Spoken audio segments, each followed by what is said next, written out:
If you're a leader or an aspiring leader in the business of lifelong learning, you're in the right place. I'm Celisa Steele. And I'm Jeff Cobb, and this is the Leading Learning Podcast.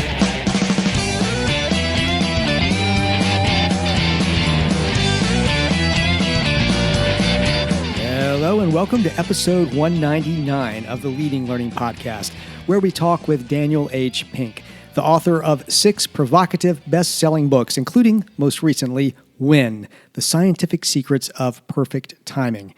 Celisa, you and I have been reading and following Dan for a number of years now, and you drew the lucky straw and got to interview him. So tell us, what did you and Dan talk about?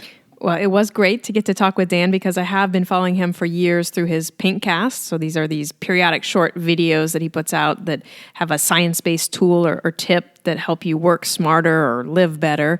And also been following him through his books. And so as you might expect in our conversation, we touch on themes that he explores in much more depth in his books. So we talk about the importance of when learning happens, which draws on research he studied for his book, When.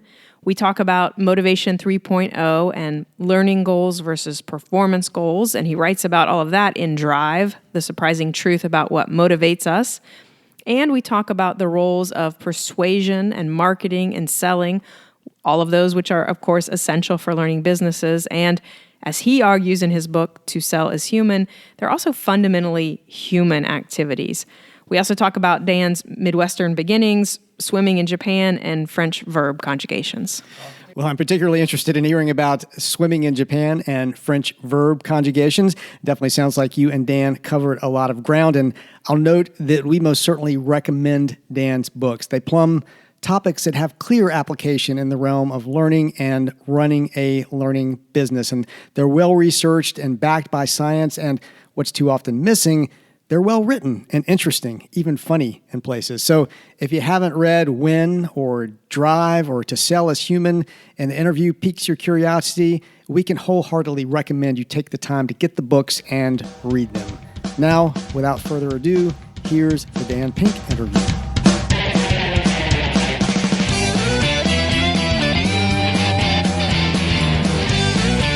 Hello and welcome to the Leading Learning Podcast. I'm Celisa Steele, and today I'm very excited to be joined by Daniel H. Pink, the author of 6 provocative best-selling books, including To Sell is Human, The Surprising Truth About Moving Others, which uses social science to offer a fresh look at the art and science of sales, and Drive, The Surprising Truth About What Motivates Us, which draws on over 50 years of behavioral science to overturn conventional wisdom about human motivation.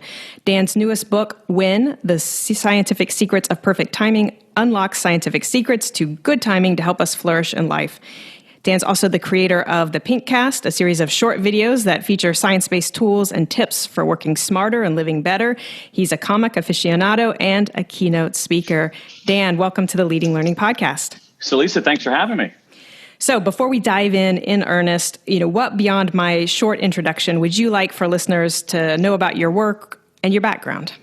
Wow, I think that you've covered a lot of it. I don't think there's any secret to my essence. I think the one thing that I think has had a bigger effect on me than I realized and might go unnoticed is that I grew up in Columbus, Ohio.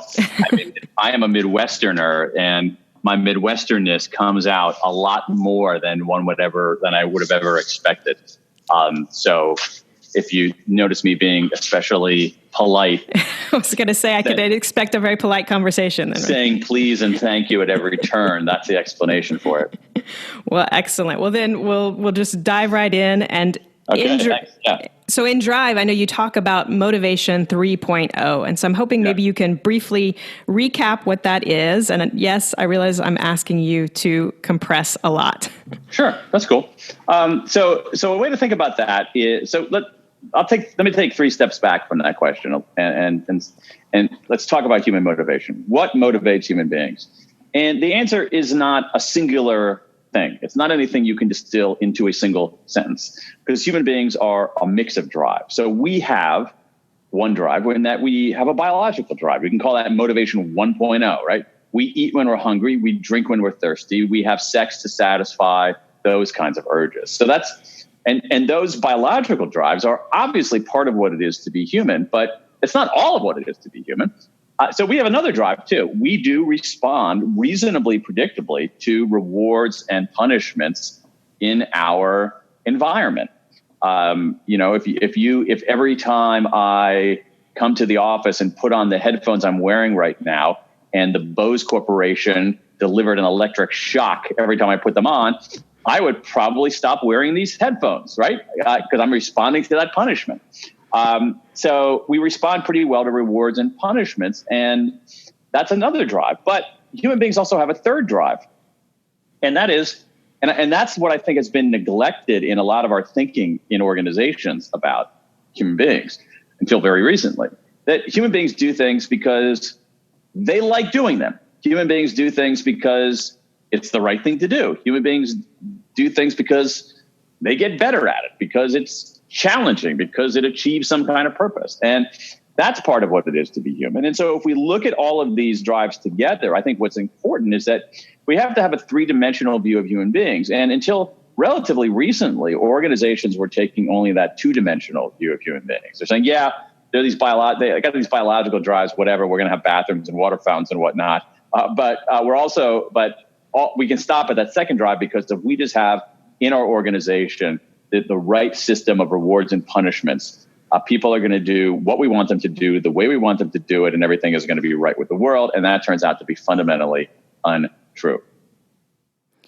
And so, for me, I think that what you laid out, that just motivation 3.0, that's been often neglected, but it can be crucial. I mean, it seems that there's really clear application of that to learning businesses. I mean, both in terms of heck yeah. Yeah. And so in terms of the internal staff and sort of how they're organized and how they do their work together, but also then around how they serve the learners, that is the main focus of what they're doing. And so maybe if we could focus on that second group, the learners, what applications or implications of Motivation 3.0 do you see for how we might better serve and support learners? I think that there are huge implications. And let me take 3 steps back and then move forward. The main idea, what we know from this research, and that's also actually important too, is that what I'm saying here is not philosophical. It's not, hey, this is my opinion about how to run organizations better. I'm looking at 50 years of science that says we have some pretty good evidence about what works and what doesn't when it comes to motivation. And what we know from this science is the following, that, and it goes directly, Celisa, to your question about 2.0 and 3.0. Here's what we know. There's a certain kind of motivator we use in organizations. We use them in learning too, about which more in a moment, but there's a certain kind of motivator we use in organizations. Psychologists, social scientists call it a controlling contingent motivator. I like to call it an if-then reward. If you do this, then you get that. Here's what we know about if-then rewards. If-then rewards are very effective for simple tasks with short time horizons. The reason for that, and there's nuance here, is that human beings like rewards. We'll probably end up talking in a minute or two about intrinsic motivation. The fact that there's intrinsic motivation, that human beings have inherent motivations, doesn't mean that human beings don't have extrinsic motivations too. We respond to rewards and punishments in our environment in some cases. And so if-then rewards are extremely effective for simple tasks with short time horizons. We like rewards. They get us to focus narrowly. However, the same body of research tells us that if-then rewards are far less effective for more complex tasks with longer time horizons. And the reason for that is that rewards get our attention in such a focused, narrow way that's effective if you want a narrow focus, but for complicated things, you don't want a narrow focus. You want to have a more expansive focus. When the finish line is far away, you need something else to keep you sustained over that long haul. And so if-then rewards, great for simple and short term, not so great for complex and long term. And that's a very sturdy finding in social science. I mean, there aren't that many people out there in the world who will look at this body of evidence and say that's wrong, because it's so well established. Now, let's go to your actual question here, which is like, what does it mean for learning? It means a lot for learning. It depends on what your learning objectives are.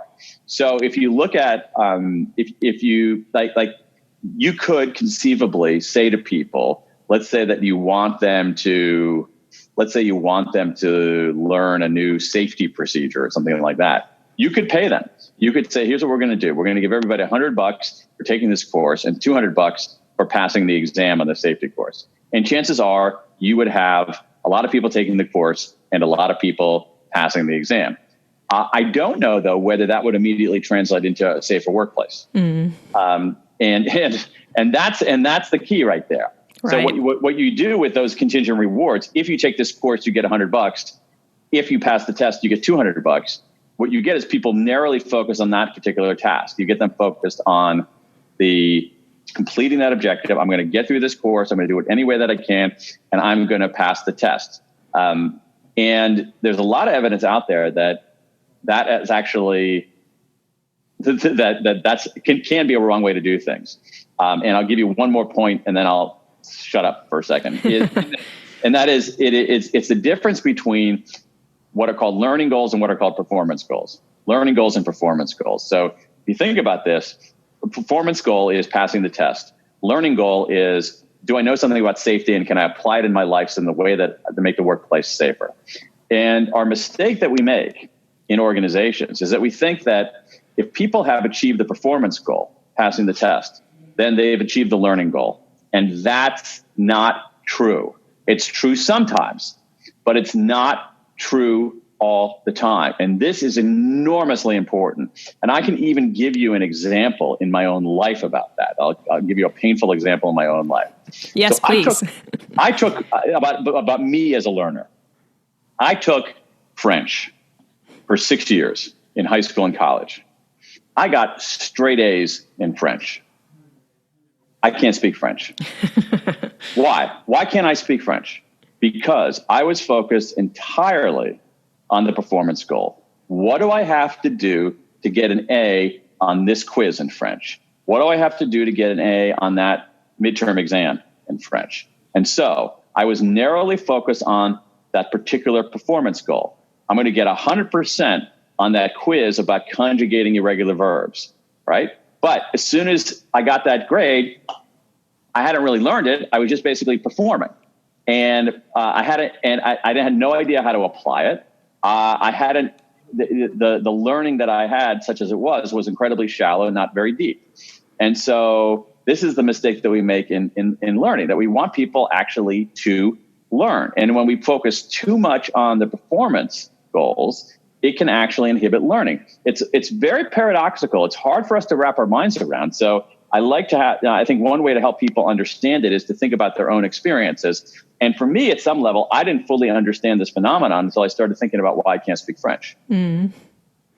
Well, it's very interesting because, like you're saying, we're in the learning business, so much focus is given to things like learning objectives and, you should be able to do this by the end of this course and all of that, which to your point is it's that performance focus because we want to be measurable and we want to be able to see that impact. But so here's the thing, it gets complicated because those certain kinds of learning objectives are not inherently bad. It's just a matter of what you're doing to get there. And so this is one reason why, and it's complicated. So if you think about something like in school, you think about something like grades. There's nothing inherently wrong with grades. It depends on how they're used. And so one of the things that we know about learning, one of the things we know about mastery of any kind is that the way that people learn, the way that people get better is by having information and feedback on how they're doing. So a grade can be information and feedback. You can say, here's your grade right now. You're performing at a B level, but here are some steps that you can take to perform at an A level. That's great as a form of feedback. But in many cases, in certain kinds of learning environments, the grade is like for me in French, that's the entire point of the exercise. The point of the exercise is to get an A in the class. And the structure is such that the policymakers, the architects of all this, have the false belief that getting an A in a test means you've learned French. And that's the thing that's not true. Yeah. No, so I think there are an amazing number of implications of this. And I think then the application comes down to some of what you're starting to get into around, how do we make use of learning objectives to the extent that there are tests involved? How do we make use of those grades and things so that we can always make sure that the focus really is on the learning goals as opposed to the performance goals. So you could take a learning objective, and then, like, to me, I don't know, give me an example of what might be a learning objective. You can go ahead. You can do you can do X, Y, and Z on Excel or something like that. Well, I was going to say, we can stay with your French example. By the end of this course, you should be able to conjugate être in the present tense.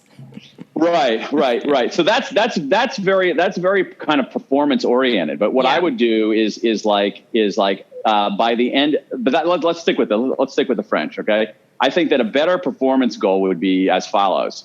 We are going to make a Skype call to a hotel in Montreal, and you will have to make a reservation there. Okay. And then, so we're going to see how well you do on that. Then the other thing that we're going to do is that you're going to teach someone else how to do this. Mm-hmm.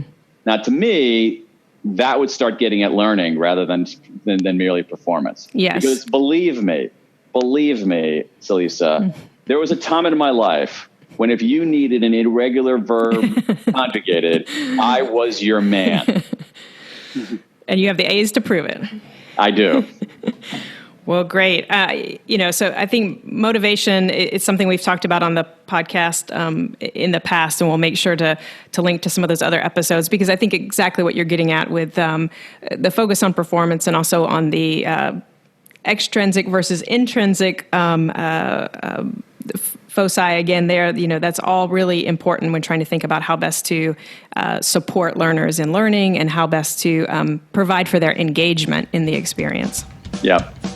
If your learning business is looking for a partner to help you create and deliver engaging and motivating learning experiences, we encourage you to check out our sponsor.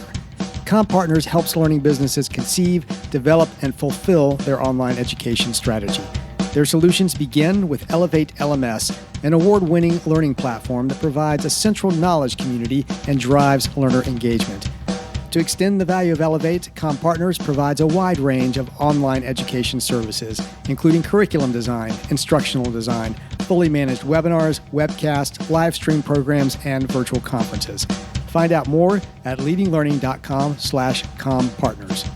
And now, back to the interview as Celisa and Dan move on to talking about persuasion. So, you've written so much. I'm going to switch gears a little bit. I was going to move on to talking about some of what underlies your book, To Sell Is Human. I mean, the premise there really is that all of us work in sales in the sense that we have to try to move and persuade others, whether those others are family members or work colleagues or would-be customers. And certainly learning businesses have to sell. They have to secure the revenue they need to remain in business, and they have to get those learners to have, they need those learners so that then they can have that desired impact on that field or profession that they're really trying to help by the learning that they're offering. And so, I think there's this connection between marketing and learning, where, in order for the learning to make any difference, it has to be, people have to know about it. It has to be marketed. And I think that fits with what you're talking about in the distinction you make between sales and non-sales selling. That idea that persuasion and delivering value are really key and fundamental to both marketing and learning. And I know that there's a quote from To Sell Is Human where you write, "Today, both sales and non-sales selling depend more on the creative, heuristic, problem-solving skills of artists than on the reductive, algorithmic, problem-solving skills of technicians," which I find really fascinating. And so I'm wondering what advice, if we can get practical about it, what advice you might have for those working and learning businesses about how to create those kinds of skills, the creative, heuristic, problem-finding skills. And of course, I know one answer is to read To Sell Is Human, which I do highly recommend. But in terms of kind of more kind of off-the-cuff advice in terms of how folks can cultivate that. Yeah, I think it's hard. I think I think you have to unpack what that means and then focus on the particular components. So one of the things is one of the most fundamental skills in any kind of influence and persuasion is perspective taking. Can you get out of your own head and see things from someone else's point of view? That is so monumentally important. So whether I'm on any level in learning businesses, so whether you are actually literally selling a product or service to a prospective customer, or whether you are an instructor who is trying to get her class to learn something, you have to be able to see things from someone else's point of view, hear things the way that they hear them. And and I think that's a fundamental skill, and most of us are not very good at it. So one thing to do is recognize that. The second thing to do is take some small steps to get better at it. So one of the things that people don't do a very good job on, this is not an insight, but it's still important, is people stink at listening. And and it's always bugged me. I'm not saying I'm great at listening, but the people don't listen.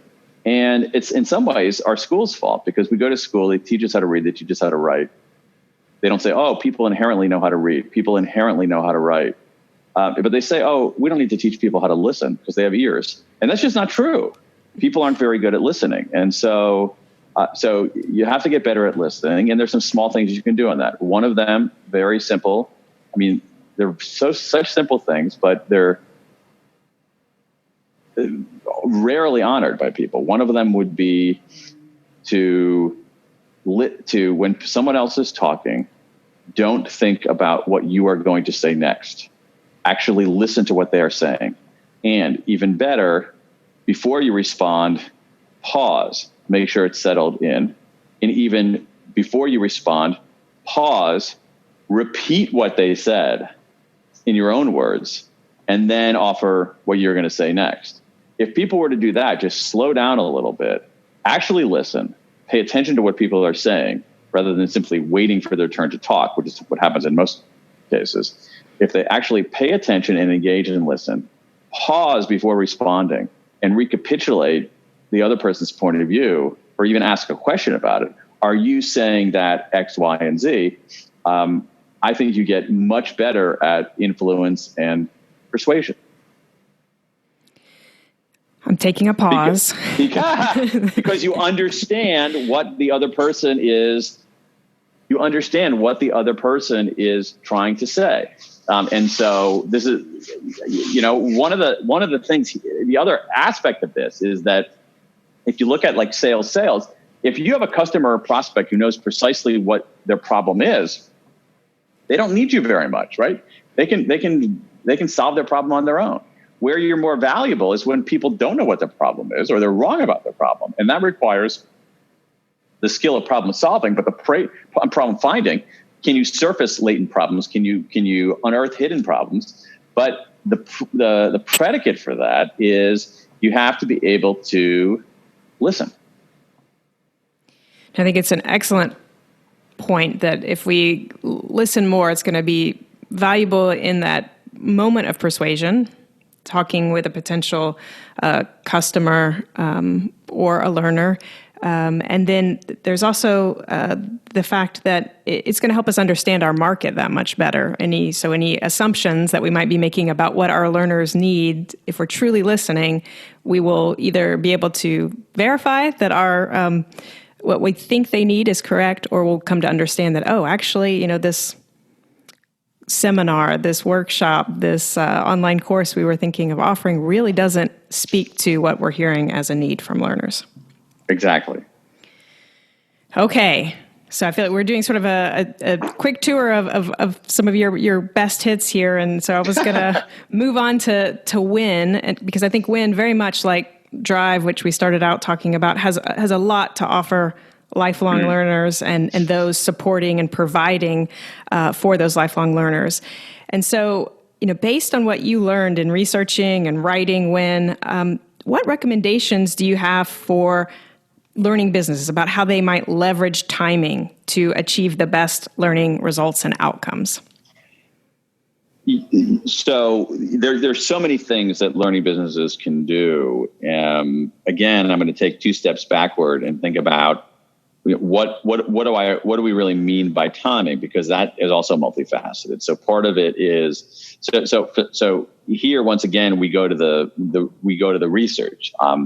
and the research here is complicated because there's no one out there saying I'm a scientist of timing.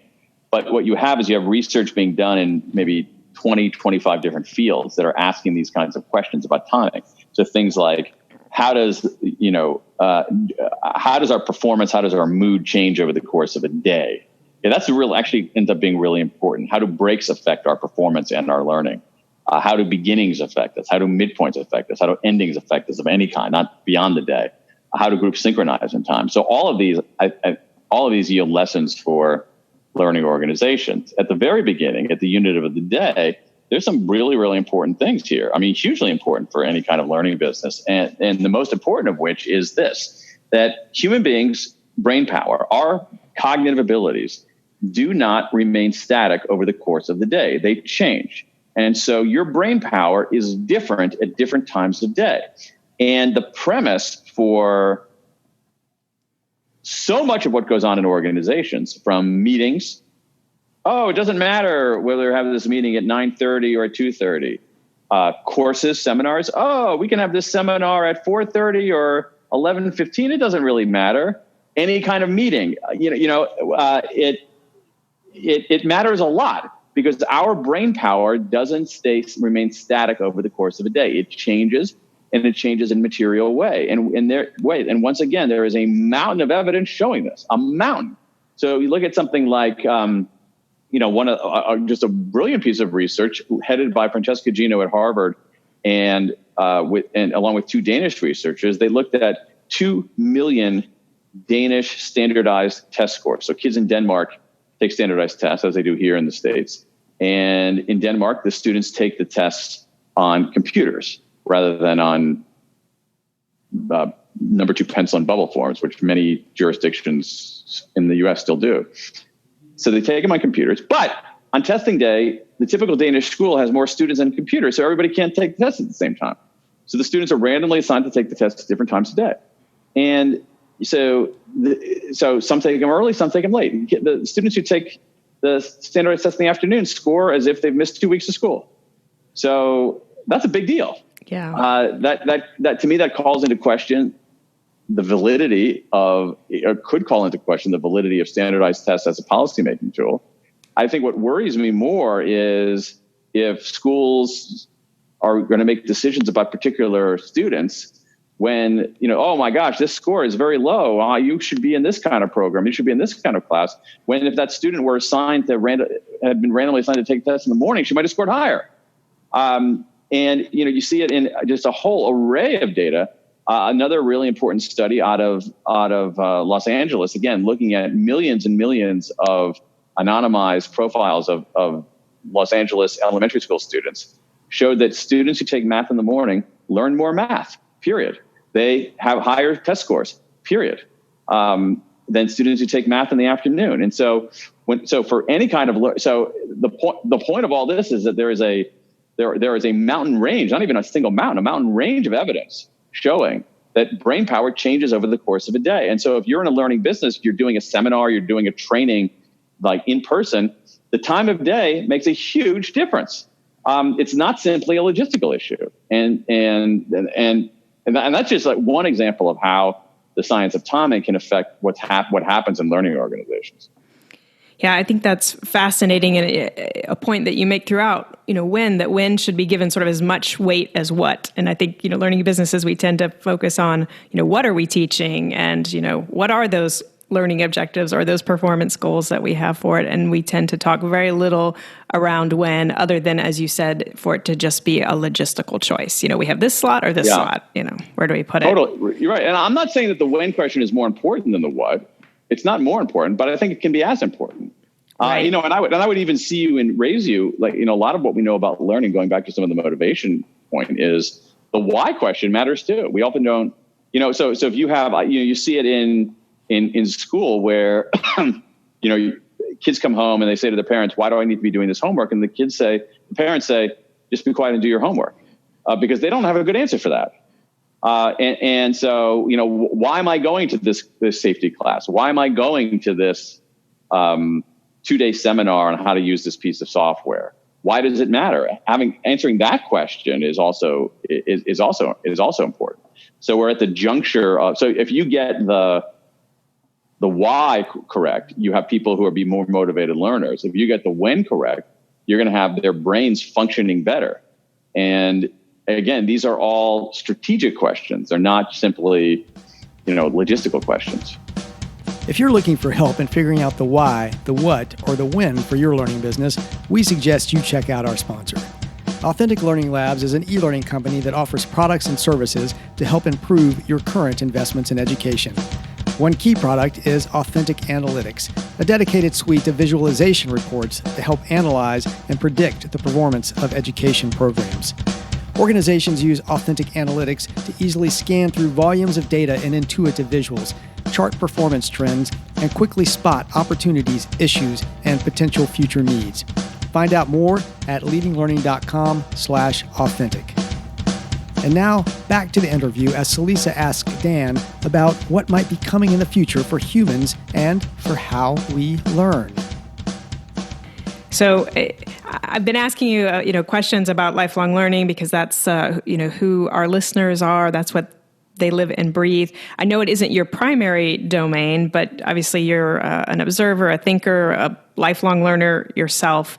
And so I'm curious, when you think big picture about what's on the horizon for humans and how we live and what's coming maybe in the next 5 years or so, what is it that excites you? And to the extent that you have thoughts on it, what implications do you see for learning of whatever's you want to focus on out there on the horizon? Who knows? I don't think I have a better take on this than anybody else. I can just give you my opinion of what I'm seeing out there, and it's sort of maybe a dog's breakfast of insights here. So one thing that came out in the When research, sorry about that. One thing that came out in the When research is the importance of breaks in learning. We've absorbed this ethic that the way to get stuff done, the way to achieve, the way to learn is just to power through and not take a break. And that's fundamentally flawed. It's just not true.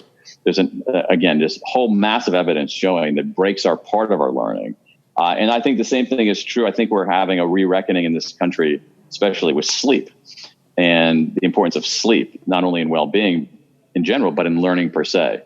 So I think that we're going to have, in many ways, a more three-dimensional view of what learning is. It isn't simply sitting there grinding away. It's part of how do you prepare your mind and your body for the possibilities of learning. And that goes to things like taking breaks and getting enough sleep. I think that's going to end up being it's already becoming a big factor. And we know a huge amount about how sleep consolidates memory, how sleep consolidates learning. So believe it or not, the rest, the breaks, and the sleep, I think, are going to become a bigger deal in learning in general. I think one of the challenges is to what extent we can do more self-directed learning, and which is a challenge for learning businesses. If people are able to simply select out, to me, I've always thought that one of the most potent learning technologies, the most potent learning platforms, call it most potent learning organizations, I don't even know what you call it, out there. And I don't think it's been fully recognized as YouTube. When people want to learn, especially how to do something, increasingly they go to YouTube. How do I fix this door? How do I change this oil? How do I make a blueberry pie? They're going to, and there's something in that that I think are lessons for learning organizations. What is it about YouTube that is so appealing to learners? And I think, I don't know, but it's like the lessons are brief. They're very, very specific. They're very specific to what people are doing. They're just in time. So it isn't like, it's like you can send me to a course on how to fix doors. But you know what? Learning how to fix doors is really important to me when my freaking door is broken and I can't close it. You know what I mean? Right. So so I think there's a lesson in there in YouTube as a massive force of learning. I mean, there are all kinds of horrible, insidious things that go on YouTube too, but it's a incredibly potent form of learning. And then the other thing is I do think that we're probably going to be reckoning with the social side of learning. I do, as much as I like self-directed learning, a lot of learning in life is with other people. It's social. And so and I think an interesting question is, what are some ways to facilitate, accelerate learning in a social way that isn't the traditional classroom setting? And I think what you see there is, I think you see professional associations doing some very interesting things on that. I think you even see self-organized things like book clubs are a really interesting model for how people learn socially. Well, great. I mean, yeah, so I think sleep and breaks, you said, and I totally agree that those are so important. I heard someone recently describe sleep as sort of the Swiss Army knife of life, right? They can sort of address everything. If we're sleeping well, it can help us think more clearly, learn better, reaction time. The emphasis on self-directed learning, but then also, not self-directed learning that is that excludes social, and so how to make sort of some of that social a little more self-organized and perhaps informal. Right, but I also the other thing is and this is not a big insight, is if I'm in a learning organization, a learning business, and I want to know what's going on and look for some ways to do better, then one of the things that I want to do is I want to look for bright spots out there in the world where people are learning a lot, and people are actually learning without me. Okay, and so. To me, you look at YouTube and say, well, let's unpack that. I would get a team of people. Why is YouTube so popular as a learning tool? Let's unpack that. What are the attributes of it? Can we do that same kind of thing? Why are book clubs so popular as a form of learning? What is it about book clubs that attract people? Maybe we can do something like that. So if you look at where some of the bright spots, some of the innovation is happening, and try to understand what's going into that, then I think it yields a lot of really interesting lessons. That's a great suggestion. So look for those bright spots and then try to kind of take them apart, see what makes them tick. Yeah. Okay, so for next to last question, we're going to switch gears a little bit. This is a question that we ask of all of our guests, and it's one that focuses on your personal learning specifically. And the question is, what is one of the most powerful... Can you speak French? Right. Si tu veux, nous pouvons parler français. Oh my God, your French is so much better than mine. So, now, how did you learn your French? Well, I started in junior high and, probably had potentially a similar experience the first year or two, but then I went to France on a little exchange. Bingo. And so that was, to your point, right? You need to call up the hotel and make the reservation. You had to make your way. You had to find a bathroom. You had to get food. You had to, right, exactly. Yeah. So, all right. So back to the question that we ask of everyone, usually, without the French. But so what is one of the most powerful learning experiences you've been involved in as an adult, sort of since finishing your formal education? I did a media fellowship in Japan in 2007. Where I was able to spend a couple of months there. And so I lived with my family as well. We lived in an apartment in Tokyo. And I just simply the day-to-day life of living in another place to me was a power, even for a relatively short time, was just powerful. I ended up, doing research there as well in Japan's gigantic comic industry. But in some ways, I learned more by going to the grocery store in Japan and trying to figure out what I was going to get and how I was going to get it. Because if you think my French is bad, you should hear my Japanese. Going to the grocery store, or why are the trains so much better in Japan than they are here in the Northeast corridor of the United States? Or even things like, things that are seared into my own experience and memory are not like, oh, let's go see, we got to see that temple or the Tokyo Dome or whatever. But to me, my kids were fairly little at the time. They must have been, what were they, like maybe 11, 9, and 5, somewhere around there. So they're pretty little. And at the time, all 3 of my kids were fairly serious swimmers. And so we would go to this local public pool in the evening in Japan. And so this family, I'm white, my wife is white, and amazingly, our kids turned out white. And so you have this, and a 5-person family is a very large family in Japan. And so, and also we tend to be we're taller than average. And so what you had this like squadron of giant white people coming into these Japanese public pool. And it was like, that was just, that to me is an unforgettable experience. Like, what's it like to navigate the locker room and, the rules of the pool and the kids, what are the kids learning from this and so forth. So for me, it's like that experience of being immersed in another culture was, as an adult, probably the most powerful learning experience.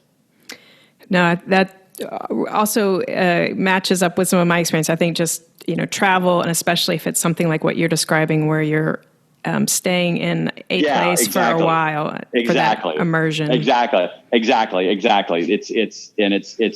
like, to me, like the real, like, I love to travel, but a lot of travel that one ends up doing is fairly ephemeral. So you're going to go here for a week or whatever. Yeah, but there's something about living in an apartment and going to the grocery store and taking your kids to the pool for exercise at night and commuting on the subway and all that is where really, to me at least, where the learning about being in another place locks in. Well, thank you for sharing that. Thank you for all of your time and energy here for the podcast. So final question is, if listeners want to know more about you and your work, where should they go?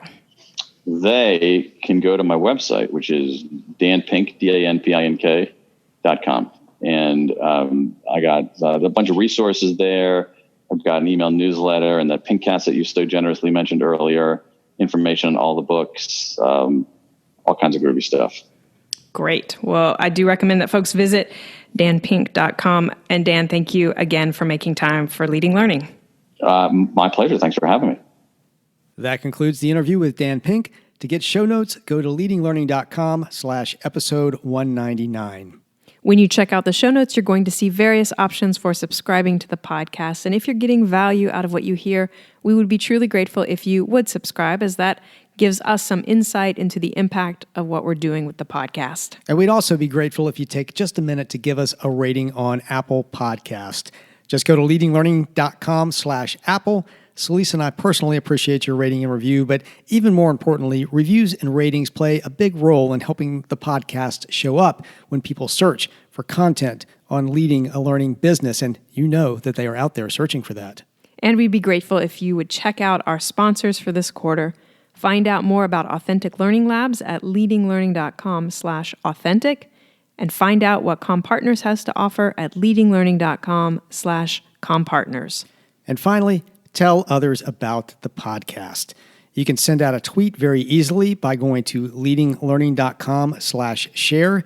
You can also like us on Facebook at facebook.com/leadinglifelonglearning. And of course, you can share us with others there. That's what Facebook is all about. However you do it, please spread the word about leading learning. Thanks again, and see you next time on the Leading Learning Podcast.